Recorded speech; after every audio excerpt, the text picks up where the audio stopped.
கோவை அன்னூரில் நீலகிரி திமுக வேட்பாளர் ராசாவை ஆதரித்து அமைச்சர் உதயநிதி பிரச்சாரம் செய்து வருகிறார். நேரலையில் பார்க்கலாம். இந்த கோவை மாவட்டத்தில் மட்டும் புதுமை பெண் திட்டத்தின் மூலமா மாசம் 14,000 மாணவிகள் மாதந்தோறும் கல்வி ஊக்கத்தொகை பெற்றுட்டு இருக்காங்க. இப்போ தலைவர் அவர்கள் மாணவர்களுக்கும் சேர்த்து அறிவிச்சிருக்கிறாங்க.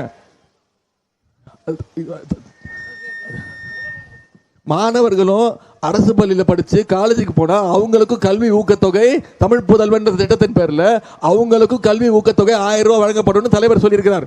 அதே மாதிரி இன்னொரு திட்டமாக உங்களுக்கு தெரியும், இந்தியாவிலேயே நம்முடைய தலைவர் தான் முதல்ல ஆரம்பித்தார். இந்தியாவுக்கே எடுத்துக்காட்டாக ஒரு திட்டத்தை ஆரம்பித்தார்னா நம்முடைய தலைவர் அவர்கள். அந்த திட்டத்தோட பெயர் முதலமைச்சருடைய காலை உணவு திட்டம். பெண்கள் தாய்மார்கள் வந்திருக்கீங்க, சீக்கிரமாக வேலைக்கு போகணும். நீங்கள் அப்போ என்ன பண்ணுவீங்க? காலையில் எழுந்திரிச்சு சமைக்கிறதுக்கு நேரம் இருக்காது, பையனை அமுச்சு விட்ருவீங்க, நீ மதிய உணவை போய் சாப்பிட்டுக்க பார்த்துக்கலாம் அப்படின்னு. ஆனால் நீங்கள் கவலையாகவே இருப்பீங்க.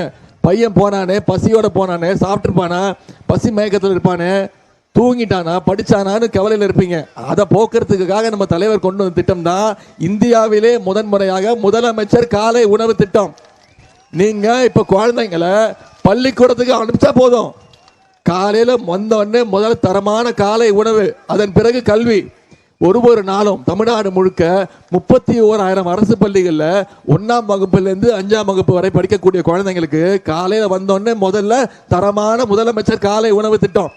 இதுக்கு பேர் தான் திராவிட மாடல் அரசு. எல்லாரும் கேட்குறாங்கல்ல, திராவிட மாடல் அரசு என்னன்னு. மற்ற மாநிலங்களுக்கு எடுத்துக்காட்டாக இருக்கக்கூடிய அரசு தான் திராவிட மாடல் அரசு. இப்போ இந்த திட்டத்தை பல்வேறு மாநிலங்கள், தெலுங்கானா மாநிலம், கர்நாடகா மாநிலத்தில் இந்த திட்டத்தை விரிவுபடுத்தியிருக்கிறாங்க.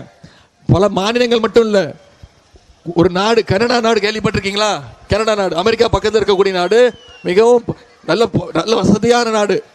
அந்த நாட்டுடைய பிரைம் மினிஸ்டர், அவர் பேர் ஜஸ்டின் ட்ரூடோ. அவர் ஒரு வாரத்துக்கு முன்னாடி ஒரு பேட்டி கொடுக்கிறாருமா.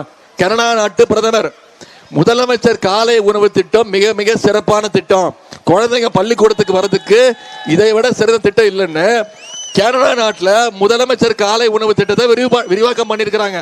இப்படி உலகத்தில் இருக்கக்கூடிய நாடுகளுக்கெல்லாம் எடுத்துக்காட்டாக இருக்கக்கூடிய அன்னூர் தொகுதியில் திமுக வேட்பாளர் ராசாவை ஆதரித்து பரப்புரையில் ஈடுபட்டு வருகிறார் உதயநிதி ஸ்டாலின். நேரலை காட்சிகளை பார்த்தோம்.